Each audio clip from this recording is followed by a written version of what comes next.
For today's video ay magluluto po tayo ng 2 kilong spicy salted with garlic. Ang uunahin po natin ngayon ay mag-slice po tayo ng chili.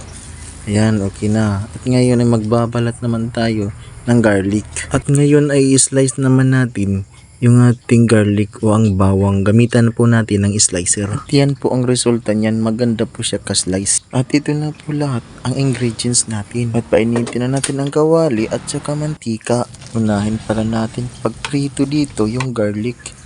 Pag kulay brown na ay pwede na yan. At prituhin na pala natin yung mani. Pag color brown na, okay na yan.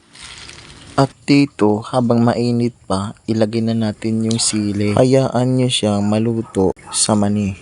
At isabay na rin natin yung fried garlic. At budburan na natin ng iodized salt. Saktong timpla lang, huwag masyadong maalat. At halu-haluin ng maigi para ma-mix siya ng mabuti.